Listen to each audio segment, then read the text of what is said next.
salut! Bienvenue chez Crée-moi, Crée-moi pas, un podcast créé spécialement pour toi, spécialement si t'aimes le podcast! Et ça, c'est pas compliqué. Vraiment, le but, c'est de fournir des conseils pratiques et philosophiques qui vont vous aider dans la vie de tous les jours. Tu es écœuré de dealer avec l'anxiété? Ah, ok, garde, c'est vrai, j'ai été un petit peu trop vite sur mes patins, là. On va me tirer une bûche, je vais masser, puis je vais me calmer le pompon rien qu'un petit peu, là. Je vais respirer par mes deux petites narines.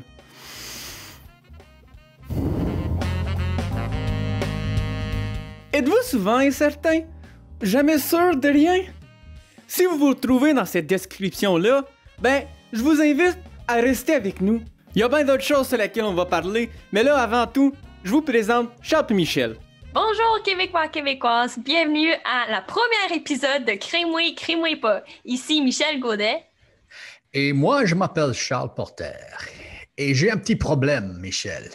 Je ne viens pas du Québec, donc je ne comprends pas ce que vous avez dit pour commencer le podcast. Il y a beaucoup de choses que même que je parle un petit peu de français, je ne comprends pas. Et il y a beaucoup de choses dans la vie que je ne comprends pas. Donc, nous allons parler de crée-moi, crée-moi pas. Ce que je comprends, c'est le français pour crois-moi, crois-moi pas.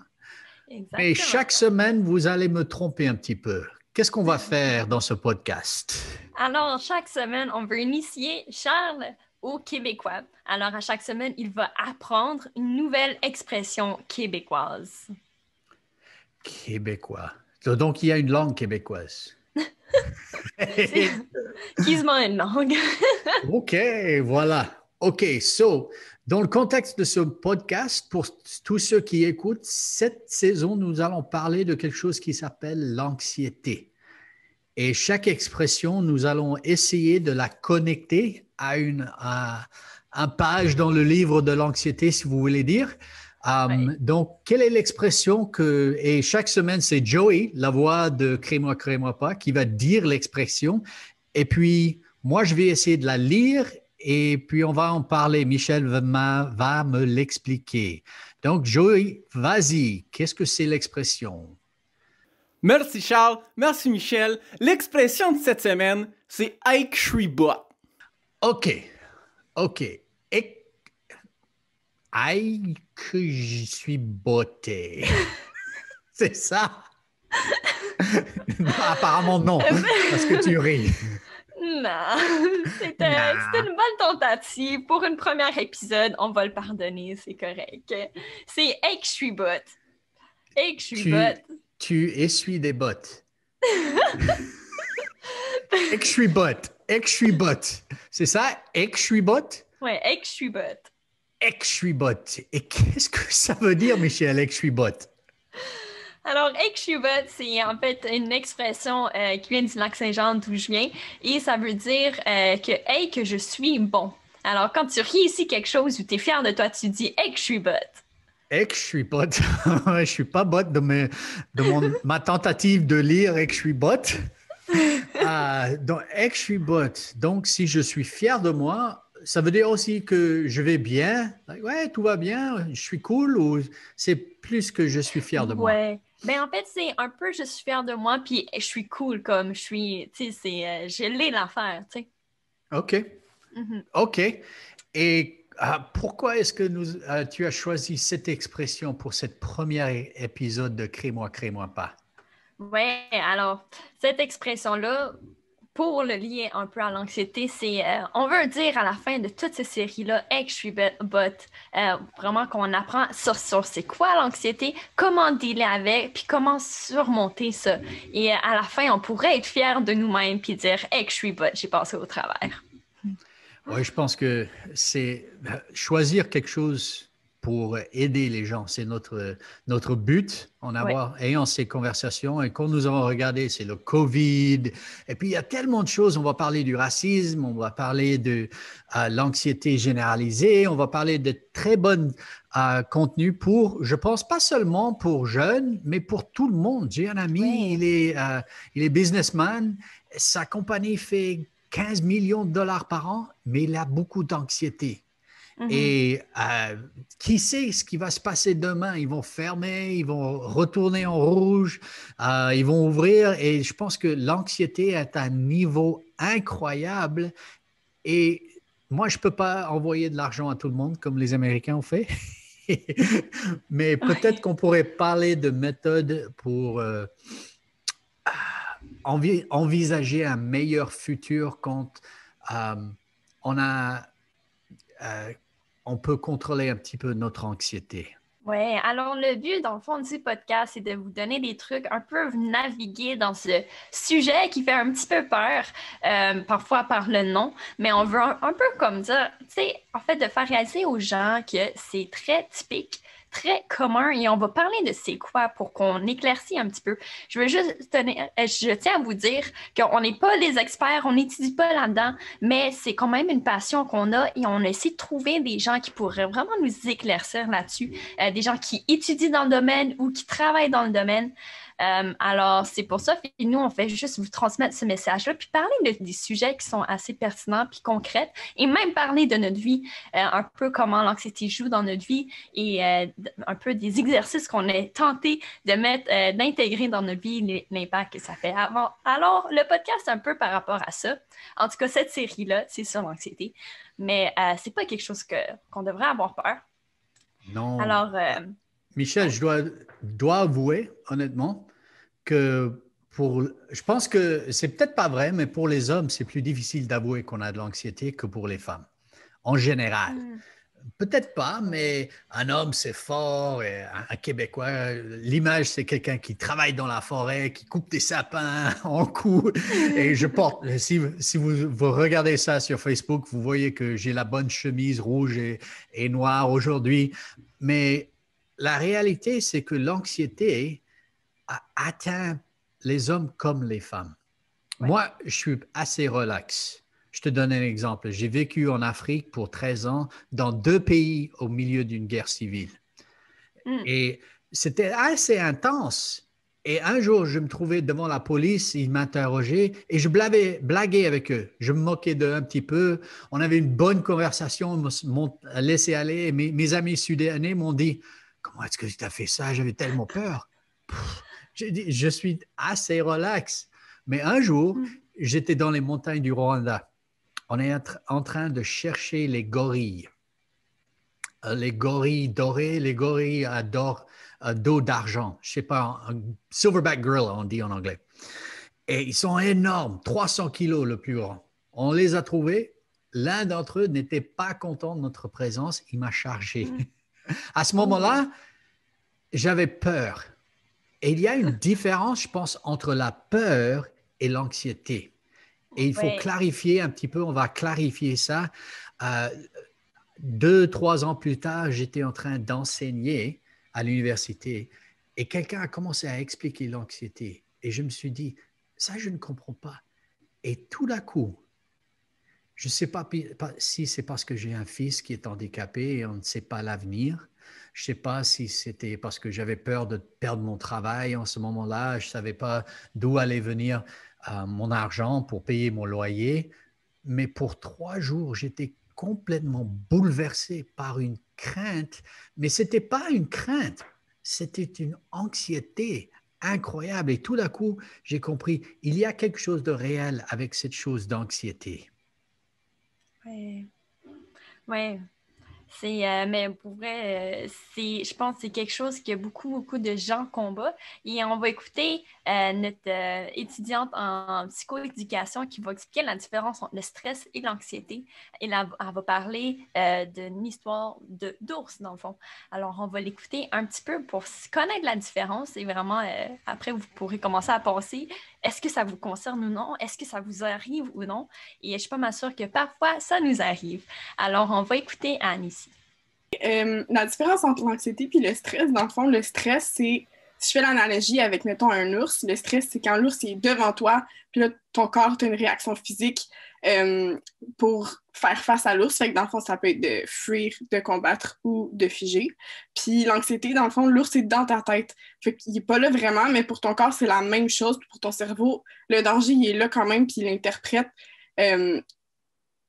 de la même façon, même s'il n'est pas là. Fait que c'est ça qui fait qu'il y a quand même des hormones de stress qui sont sécrétées. Oui, alors, je pense que, en tout cas, moi, je me vois un petit peu là-dedans. Des fois, on se dit des histoires qui sont pas vraies, nécessairement. C'est tout dans notre tête. Et on s'imagine plein d'affaires. Je pense que... Je ris parce que quand j'étais enfant, je courais vers maman et papa. Maman, papa, j'ai vu un ours, j'ai vu un ours. On habitait un petit peu en campagne, mais il n'y avait pas d'ours chez nous. Pas près, pas d'ours. Et dans ma famille, il y a une expression, les histoires d'ours de Charles. C'est une histoire que pour moi, comme petit, c'était complètement réel. J'avais vu un ours, mais l'ours n'existait pas. Et l'anxiété, parfois, c'est ça. Il y a des ours dans le monde, c'est réel. Il y a des ours, j'en ai vu. Mais pour moi, ce n'était pas un danger. L'anxiété vient de quelque chose que c'est une ours. Et on va utiliser cette expression, je pense, pendant cette série, dans cette saison, l'ours dans la tête, une ours. Michel, tu me racontais avant une histoire d'ours avec ton chum. Est-ce que tu peux, ton chum et ton frère, veux-tu, s'il te plaît, être honnête avec ton histoire? Je te force pas, mais je te demande, est-ce que tu oserais partager? OK. Je l'ai déjà dit, mais vas-y. Oui. Mais oui, effectivement, c'est sûr que j'ai des histoires d'ours à des moments précis. Et moi, je pense qu'une des choses qui m'amène vraiment à me créer des histoires dans ma tête, c'est vraiment comme le peur de jugement. Et c'est ça, d'où vient l'histoire de mon chum et de mon frère. Alors, quand j'ai commencé à fréquenter mon chum, en tout cas, j'ai commencé à fréquenter, puis là, je suis comme, il faut que je le dise à ma famille. Puis ça, c'est stressant de juste comme parler de ma vie personnelle, puis en tout cas. Mais ça me stressait. Puis là, j'arrive pour le dire à mon grand frère. Puis déjà en partant, j'avais une crainte. Déjà en partant, j'avais peur d'être jugée, de quoi il allait penser, parce que mon frère, il connaît ce gars-là. Il apprécie fou ce gars-là. Et je me dis, ils sont amis. Ouais. Donc, tu avais caché ça de ton frère. Et ton ami, ouais, ton chum, il ne l'avait pas dit. Toi, tu ne l'avais pas dit. Vous avez caché ça. OK, continue. Pardon de l'expression. Interruption. Pardonnez-le, l'interruption. Allez. OK. Mais c'est ça. Puis quand je viens pour le dire, mais c'est sûr qu'ils ne s'attendaient pas à ça. En fait, beaucoup de gens ne s'attendaient pas à ça parce que mon chum, c'est un ami depuis un bon bout de temps, puis ils n'ont aucun intérêt envers l'un l'autre. C'est à juste cliquer à mener. Bref. Mais là, je vais le dire à mon frère, mais lui, c'est pas quelqu'un qui s'exprime. Puis alors, qu'est-ce qu'il fait? Il dit presque rien. Et moi, dans ma tête, j'ai déjà une histoire d'ours qui a commencé, et ça m'a juste continué. Là, je pensais qu'il était en train de critiquer, de penser que c'était une mauvaise chose, mais il n'a rien dit. Donc, mais cette histoire d'ours, c'est toi qui l'as construit à partir de rien. Parce qu'il n'a rien dit, une incertitude, tu as commencé à construire quelque chose. À la fin, c'était pas vrai ou c'était vrai? En fait, je sais pas, j'ai jamais posé la question, là. Mais je pense pas que c'est vrai. Je pense que ça l'a juste surpris. Puis il a besoin de y penser, c'est tout, là. Mais je pense pas que c'est vrai parce que, en tout cas, s'il a rien dit, c'est parce que ça devrait être correct. Normalement, toi et ton frère, vous pouvez parler honnêtement, mais il me semble qu'il est assez relax, il ne parle pas beaucoup. Ouais, lui est quand même assez réservé. En fait, on travaille là-dessus. On travaille là-dessus parce qu'on est complètement opposés personnalité. Mais alors, on essaie de s'ouvrir. Laisse-le tranquille. Mais la réalité, c'est que l'histoire d'ours était dans ta tête. Ouais. Et la réalité, où on pourrait dire la vérité, était autre. Et pour notre première conversation aujourd'hui, et que je suis bot, pour être bon, je pense qu'il faut faire face à la réalité. Mais pour faire face à la réalité, il faut savoir qu'il y a une réalité. Avec les médias aujourd'hui, dans le temps, tout le monde faisait confiance aux médias. Maintenant, il y en a tellement, on ne sait plus à qui faire confiance. Et puis les réseaux sociaux, tout le monde a leur opinion. et on ne sait pas quelle est la réalité et la vérité. Et s'il y a une différence entre la réalité et la vérité, je pense que ça, c'est une fondation qui lance une grande anxiété en beaucoup de monde. Oui. Mais juste pour, quand j'ai commencé à étudier, je ne suis pas expert, comme on a dit, mais j'ai beaucoup lu, j'ai trouvé quelqu'un, Carolyn Leaf, incroyable cette femme, oh là là, incroyable. Oh, Donc, si vous cherchez comme Dr. Carolyn Leaf, c'est en anglais, mais elle est incroyable. Elle est sud-africaine, elle n'est pas américaine, donc elle est bonne, n'est-ce pas? Elle est bonne. Et moi, je viens des États-Unis, je peux me moquer d'eux. OK. Mais elle m'a introduit à cette idée de neuroplasticité. mhm. Neuroplasticité, c'est l'idée que le cerveau et nos pensées peuvent être adaptés et peuvent être changés. Donc, si l'histoire d'ours est dans ma tête, ce que je peux faire, c'est que je peux me dire, ah, il n'y a pas d'ours, il n'y a pas d'ours, il n'y a pas d'ours, mais je pense à l'ours. Mm. Ou je peux remplacer l'histoire d'ours avec une autre histoire.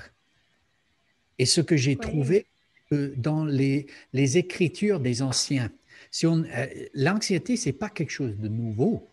C'est quelque chose qui a des milliers d'années. Il y avait la guerre partout, il y avait les animaux, il y avait beaucoup plus d'anxiété réelle.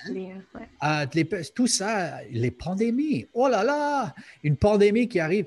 Mais ce que écrivaient les anciens, c'était de leur pensée, c'était ne soyez pas anxieux, a dit un des écrivains. Il a dit en toute chose, priez, c'était un homme spirituel, soyez généreux avec vos pensées et pensez sur ces 8 choses. Et la première chose qu'il mentionne, c'est la vérité. Pourquoi est-ce que la vérité, c'est tellement important? Parce que si je sais que quelque chose est réel, qui est complètement vrai, toutes ces autres questions peuvent se remettre en place. Mm. Et ça, c'est un peu philosophique, mais je pense que ton ami t'a donné un exercice de quelque chose qui s'appelle grounding, qui nous ramène dans la réalité. Moi, je n'ai pas toujours compris. Explique-moi le grounding, s'il te plaît. Oui, alors, dans le fond, on va aussi une étudiante en psychologie qui fait son doctorat, qui termine son doctorat. Elle va expliquer le grounding qui fait que, en fait, c'est souvent utilisé, c'est pas obligé d'être juste ça, mais souvent utilisé pour quand quelqu'un est en crise de panique, d'anxiété. Mais moi, je l'avais essayé personnellement quand je me créais une histoire dans ma tête, justement, et ça m'a vraiment calmée parce que j'ai commencé à penser à autre chose, je me concentrais sur autre chose. Alors, on va écouter Mimi qui explique le grounding. Dans le fond, l'idée, c'est d'essayer de rassurer la personne puis de la ramener dans le présent, dans le moment présent. Donc, l'idée, on va souvent utiliser des exercices de grounding qu'on appelle, puis dans le fond, c'est pour te grounder dans le présent, dans ce qui se passe concrètement, plutôt que dans ce qui est en train de se passer dans ton corps puis de partir dans ta tête. Donc, l'exercice qu'on conseille souvent aux gens, le premier exercice qu'on essaye, c'est souvent l'exercice 5, 4, 3, 2, 1. Puis dans le fond, ce qu'on fait, c'est que tu dis à la personne, OK, donne-moi 5 choses que tu peux toucher. Donc là, la personne va nommer 5 choses qu'elle peut toucher. Puis ça peut être vraiment là, comme son chandail, son vêtement, la table, le plancher, peu importe qu'est-ce qu'il y a autour de la personne, de lui dire, OK, décris-moi qu'est-ce que c'est. Donc là, par exemple, moi, je présente, OK, ben là, je sens mon foulard. Je sens ma main est froide, ma main est chaude, peu importe. Puis ensuite, OK, donne-moi 4 choses que tu vois, 3 choses que tu entends, 2 choses que tu goûtes. Puis bon, fait que les 5 sens, là, tu vas en diminuant comme ça. Puis donc là, ça aide la personne à se regrounder dans le présent, puis à ne pas être partie dans sa tête autant. Michel, où est-ce que tu trouves tes amis? Ils sont plus intelligents que moi.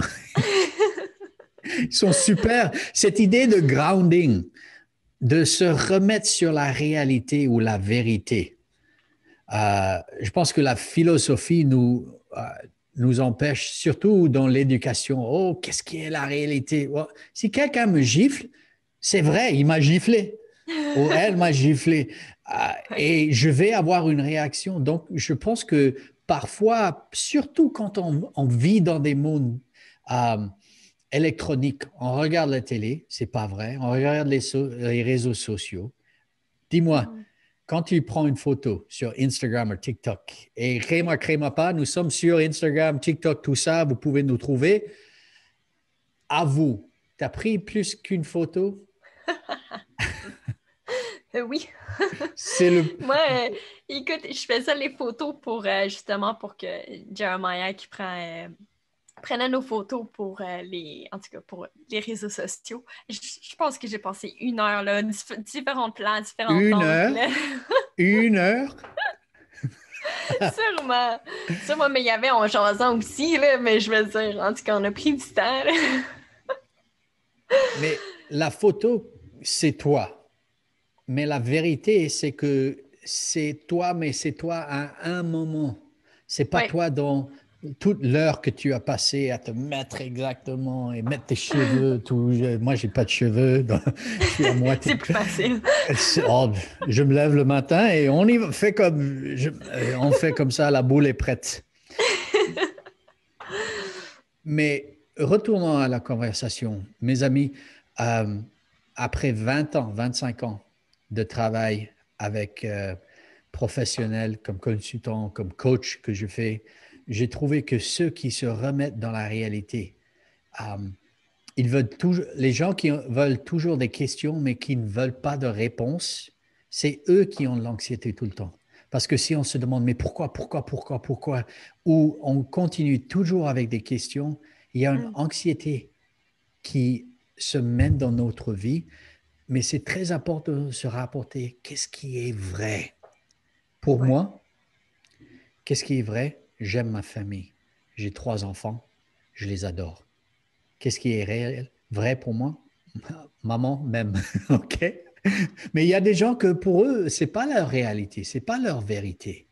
Mais si il y a une vérité qu'on doit rattraper, ou se grounder, c'est un verbe, on peut dire ça en français. On va Se dire. remettre, on va le dire, n'est-ce pas? On peut commencer à jouer avec cette neuroplasticité, cette capacité de remplacer ces histoires d'ours avec une histoire de vérité. Donc ça, c'est... qu'ajouterais-tu? Oui, ben moi j'ai toujours dit qu'on peut connaître la vérité, ça libère. Du sens que souvent on va se créer des histoires, puis on s'en rend pas compte parce qu'on les croit, puis des fois on les croit, puis on réalise pas qu'ils sont pas vrais. Mais de connaître la vérité, être honnête avec soi-même, honnête avec les gens autour de nous. Des fois, on apprend plus, on a une meilleure perception des choses. Et ça l'amène, mais ça réduit l'anxiété parce que des fois, on a de l'anxiété puis on ne sait pas d'où ça vient, on ne sait pas trop pourquoi. Mais il y a tout ce travail à faire de retourner à la source, prendre des pas en arrière, puis le reconstruire sur la bonne route pour que justement nos pensées reflètent des choses réalistes et pensent d'une manière plus réaliste et non conceptuelle de toutes les choses qu'on s'est dit. Mais au travers des semaines, on va comme un peu voir plus d'histoire, plus de vérité, des choses qu'on pourrait se fonder. Tout en parlant de l'anxiété et tout. Mais c'est ça, c'est un peu ça que j'ai à dire. Là. Connaître la vérité, il ne faut pas avoir peur, mais il faut aussi prendre dans notre capacité. Prendre pas par pas, avancer de peu à peu et chercher dans ce chemin-là et construire là-dessus, sur un fondement qui est réel, qui ne bouge pas, qui ne change pas. Super, oui. Donc, si vous écoutez aujourd'hui et vous avez de l'anxiété, nous allons avoir des ressources sur notre site web, sur nos réseaux sociaux. Et nous ne sommes pas professionnels, mais je peux vous garantir que c'est possible d'avoir moins d'anxiété. C'est possible, si vous êtes comblé par l'anxiété, de vivre libre. C'est possible. J'ai du succès en ce domaine, mais pas tous les jours. L'anxiété, c'est quelque chose qui revient. Et il y a toujours, quand j'ai appris, Charles, c'est quoi l'histoire que tu te racontes aujourd'hui? quelle est l'histoire que tu te racontes? Et puis, je me parle moi-même. Est-ce que cette histoire est basée sur une vérité ou c'est basé sur une pensée? Et quand je reviens à la vérité, souvent, je trouve que l'ours est assez petit en réalité.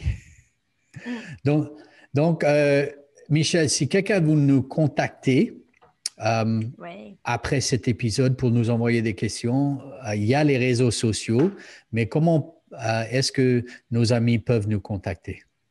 Oui, alors c'est ça, on a Facebook, Instagram, on a le courriel cmcmpas@commercialgmail.com. Vous pouvez nous écrire. Aussi, on tient à vous dire, si vous trouviez à un certain moment durant la série que ce serait bien que vous ayez contact avec une consultante en relation d'aide, on a un contact pour vous. Son nom, c'est Isabelle Joret. Alors, vous allez voir tous ces contacts comme dans les... En tout cas, écrit en dessous. Et on vous invite à la contacter si jamais il y a quoi que ce soit. Elle est très ouverte, elle est très hâte de parler avec certains d'entre vous, ceux qui veulent lui parler, en fait, la contacter. Mm-hmm. Et puis, on veut remercier notre équipe. Oui. L'équipe podcast est grande. J'aspirais à faire cette conversation pour plusieurs années. J'ai essayé de faire ça tout seul. C'est incroyable le volume de travail qui se met dans un podcast. Premièrement, notre directeur de production, Jonatas, qui s'assure que tout est aussi bien que sur les réseaux audio que YouTube et vidéo. Donc, Jonatas, merci pour ton travail. Mm-hmm. Oui, et Jeremiah, son équipe des réseaux sociaux qui fait tout ça et le feedback et vous répondent.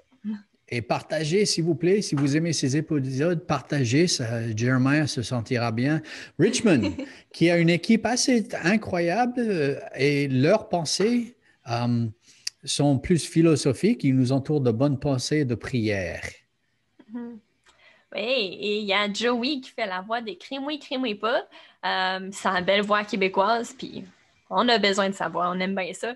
Et qui nous aide à plusieurs niveaux sur les réseaux sociaux, sur les interviews et d'autres choses.